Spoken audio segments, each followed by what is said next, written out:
Upo sa front row, pinapanood ka para hindi ka pamarisan. Tama.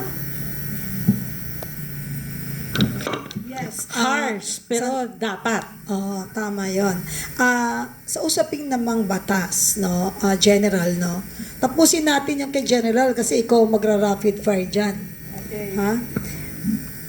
General, kapag binabaluktot ang batas, ano po ang nangyayari sa disiplina ng bansa at sa mga susunod po nating henerasyon? Ano kaya ang impact nito? Tinuturuan natin yung susunod na henerasyon ng mga Pilipino na maging mas baluktot kesa sa atin. So, actually, by doing this, you are not strengthening the Republic. You are weakening the Republic. You are making a mockery of the democracy, of the democratic system. So, dapat po talaga iayos natin. Ngayon, nakita po natin na on another matter, yung ating saligang batas parang wala na pong nakasulat na saligang batas sa kanilang mga galaw. Wala na silang ginagalang na batas. At kung ano na lamang ang gusto nilang gawin, kung ano na lamang ang kanilang maisipan, yun ang kanilang gagawin. So, dapat po talaga, taong bayan, please, gumising na tayo. Makiisa tayo, pakita natin, tama na po, let's prevent po natin yung the worst that could happen. Pagka ganito na yung mga nangyayaring sunod-sunod na pangyayari, ano po. Ayaw po natin ang malawakang kaguluhan na tayo mismo ang magpapatayan. Huwag po yun. Huwag po tayong dumating doon. Thank you, General. And also, no, yung ating mga pinagkatiwalaan kaya nailuklok natin dahil nagtiwala tayo na sila yung mangunguna sa pagsasaayos ng ating bansa, and of course, yung mga karapatang pantao dito sa ating bansa ay talagang panindigan at masiguro na tayo talaga ay merong laban pagdating ng panahon. Nakalimutan na ata nila, General, na sila ay mga halal na lingkod bayan. Kasi parang ang nakikita ko, para na silang mga chef. Ay, chef. Lagi na lang po silang may niluluto. Kaya sabi ko, chef kaya yung mga yan? Kasi pagka kunwari, nagkaroon ng break muna pag hindi nagkakasundo or hindi nila magustuhan yung putahe na nakalatag, 10 minutes break, 5 minutes break. Pagbalik, iba na, meron ng ulam. Diba? So, I think ang alam nila talaga, chef sila. So, stop doing yung bagay na hindi kasama sa sinumpaang tungkulin natin at hindi naging dahilan kung bakit ka pinagkatiwalaan at inalal ng taong bayan. Sir, last question. General, ano pong paninindigan nyo para sa Pilipinas ngayon? Bigyan niyo po ng mensahe ang ating mga minamahal na nagpapakamatay makita kayo kahit lumangoy na sa baha. Ang ating mga volunteers at vloggers na nasa harapan ninyo, media at mga kabataan nandito na nagbabantay din sa mga laban at paninindigan ninyo. General? Be involved. Makinig, umunawa. Dahil kami po sa UPI, naniniwala kami na ang mamamayan na may alam sa mga nangyayari sa paligid ay it prevents abuse from high government officials.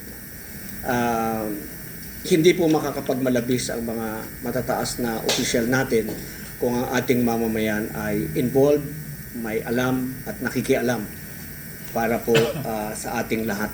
Dahil unang-una, ang ating pong gobyerno ay para sa taong bayan. For the people, by the people, both the people. Parang iba dinig ko. Thank you very much, General. Alam mo, naging mainit ang usapin natin ngayong umaga, but hindi natin palalagpasin ang rapid fire. Siyempre, siguro bigyan natin ng pagkakataon na ang mag-deliver ng rapid fire question na sasagutin nyo ng isang word or isang sentence lang po ay si Ka-Astra po. Kasi po, mamaya, laging trending yan eh. Kaya galingan mo, Ka-Astra. Bigyan mo sila ng 1, 2, 3, 4, 5, 6, 7. Bigyan mo Ayan, sila rapid fire. 6, please. Rapid fire para kay General Garcia. Unang-una. Tungkol sa disiplina, nasa batas ba ito o nasa tao? Nasa tao. Nasa tao. AFP ngayon, malakas pa ba o nanghihina na? Napakalakas. Ang korupsyon naman na usapan, kaya pa ba sugpuin o hindi na? Kayang-kaya. May mungkahi ka ba kung paano natin sugpuin? Tanggalin yung si Matibag. Very good. Baha, gawa ng tao o gawa ng Diyos? Gawa ng Diyos, gawa ng tao, ginamit ng Diyos ang tao para ipagmulat sa atin yung epekto ng pagnanakaw, yung epekto ng ginagawa natin. So actually ang nagpakita sa atin ng pangyayari para siguro may magising, binaha na tayo, ginawa ni Panginoon, pinakita sa atin, o sige.